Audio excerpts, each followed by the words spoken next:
Chaves para a natureza humana. Se pensarmos sobre as pessoas que conhecemos e com quem temos contato frequente, teríamos que concordar que elas são, em geral, bem simpáticas e agradáveis. Pela maior parte do tempo, mostram-se felizes na nossa presença, são relativamente sinceras e autoconfiantes, responsáveis em termos sociais, capazes de trabalhar em equipe, de tomar conta de si mesmas e de tratar bem os outros. Entretanto, de vez em quando vislumbramos nesses amigos, conhecidos e colegas comportamentos que parecem contradizer o que costumamos ver. Isso ocorre de várias maneiras, de forma repentina, fazem um comentário crítico, até cruel, sobre nós, ou expressam uma avaliação bem severa do nosso trabalho ou personalidade. É isso que sentem de fato e se esforçavam para esconder. Por um momento, não são tão simpáticos. Ou ouvimos falar de como tratam mal a família ou os funcionários às portas fechadas.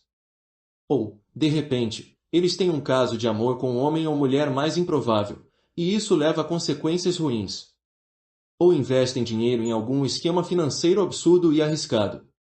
Ou fazem algo impulsivo que lhes coloca a carreira em jogo. Ou os flagramos em alguma mentira ou ato manipulador. Também notamos esses momentos de rebeldia, ou de comportamento contra a própria reputação, em figuras públicas e celebridades, que depois oferecem longas desculpas pelos ânimos estranhos que lhes acometeram. O lado sombrio do caráter é então aflorado, o que o psicólogo suíço Carl Jung chamou de sombra, a qual consiste de todas as qualidades que as pessoas tentam negar sobre si mesmas e reprimir. Essa repressão é tão profunda e eficiente que os seres humanos não costumam ter consciência da própria sombra, ela opera de maneira inconsciente. Segundo Jung, essa sombra tem uma densidade, dependendo da profundidade do nível de repressão e do número de traços que estão sendo escondidos. De Nixon, diríamos que ele tinha uma sombra especialmente densa.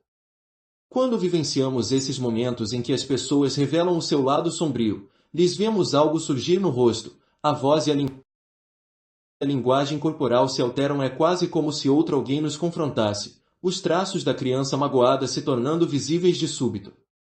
Nós sentimos quando a sombra delas desperta e emerge.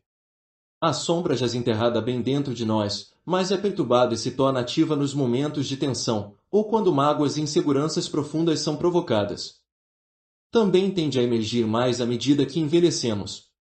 Na juventude, tudo nos excita, inclusive os vários papéis sociais que precisamos representar. Mais tarde, porém, nos cansamos das máscaras que temos usado, e a sombra se revela com mais frequência. Como raramente a vemos, aqueles com que lidamos nos são um pouco estranhos. É como se notássemos apenas uma imagem achatada e bidimensional dos outros, o agradável lado social. Enxergar os contornos da sombra das pessoas faz que elas ganhem vida em 3 dimensões. Essa habilidade de observar o ser humano em profundidade é um passo crucial no conhecimento da nossa natureza para que sejamos capazes de prever o comportamento dos indivíduos em momentos de tensão, lhes entender os motivos ocultos, mas sem nos deixarmos levar pelas suas tendências autodestrutivas. A sombra é criada na nossa primeira infância e resulta das duas forças conflitantes que sentimos. Em primeiro lugar, viemos a este mundo repletos de energia e intensidade. Não entendíamos a diferença entre o comportamento aceitável e o inaceitável, apenas vivenciávamos os impulsos naturais, alguns dos quais eram agressivos. Queríamos monopolizar a atenção dos nossos pais e receber muito mais dela do que os nossos irmãos. Vivenciávamos momentos de grande afeição, mas também desgostos e ódios poderosos, até em relação aos nossos genitores, por não atenderem às nossas necessidades. Queríamos nos sentir superiores de alguma forma em aparência, força ou inteligência e apreciados por isso. Às vezes, éramos incrivelmente egoístas se nos negassem o que queríamos, e nos tornávamos ardilosos e manipuladores para obtê-lo. Sentíamos até algum prazer ao magoar os outros, ou ao fantasiar sobre vinganças. Experimentávamos e expressávamos a gama total de emoções. Não éramos os anjos inocentes que as pessoas imaginam que as crianças são. Ao mesmo tempo, por muitos anos, éramos de todo vulneráveis e dependentes dos nossos pais para sobreviver, os quais observávamos, com olhos de águia, notando-lhes no rosto cada sinal de aprovação e desaprovação. Eles nos repreendiam por ter energia demais e desejavam que ficássemos quietos. Às vezes, nos achavam teimosos e egoístas. Sentiam que outras pessoas os julgavam pelo nosso comportamento, por isso queriam que fossemos gentis, que disfarçássemos a verdade na frente delas, que agíssemos como anjinhos. Eles nos instavam a ser cooperativos e a brincar de maneira justa, mesmo que às vezes nossa intenção fosse nos comportar de forma diferente. E nos encorajavam a amenizar as nossas necessidades, a nos encaixarmos melhor naquilo que eles precisavam na vida extenuante deles. Desencorajavam os nossos acessos de birra e qualquer forma de desobediência. Ao crescermos, essas pressões de apresentar uma fachada específica passaram a vir de outras direções de colegas e professores. Não havia problema em demonstrar um pouco de ambição, mas não demais, ou nos considerariam antissociais.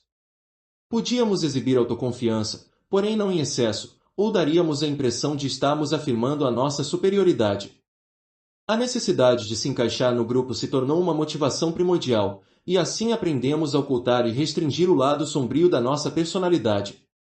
Internalizamos todos os ideais da nossa cultura ser agradável, ter valores pró-sociais.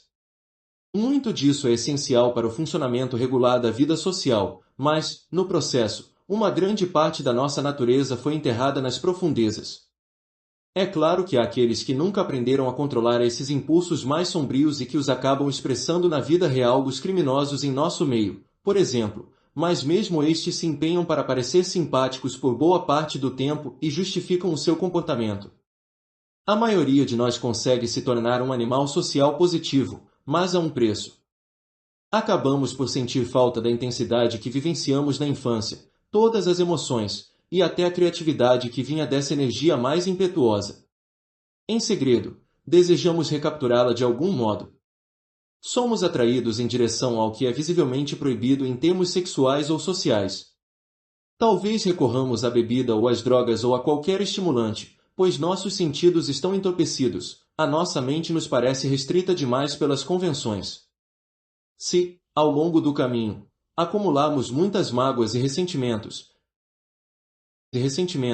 que nos esforçamos para esconder dos outros, a sombra se tornará mais densa. Se vivenciarmos o sucesso, nos viciaremos na atenção positiva, nos inevitáveis momentos de desânimo. Quando o efeito dessa atenção passar, a sombra então será perturbada e ativada. Ocultar esse lado sombrio requer energia. É exaustivo apresentar sempre uma fachada tão simpática e autoconfiante, por isso a sombra quer libertar parte da tensão interna e renascer. Como disse uma vez o poeta Horácio, naturam spellas furca, tamen usque recurre, você pode varrer a natureza com uma forquilha, ela sempre voltará. Você precisa se tornar capaz de reconhecer esses momentos de escape nos outros e interpretá-los, vendo os contornos da sombra que se revela naquele instante. O que se segue são alguns dos sinais mais evidentes desse escape.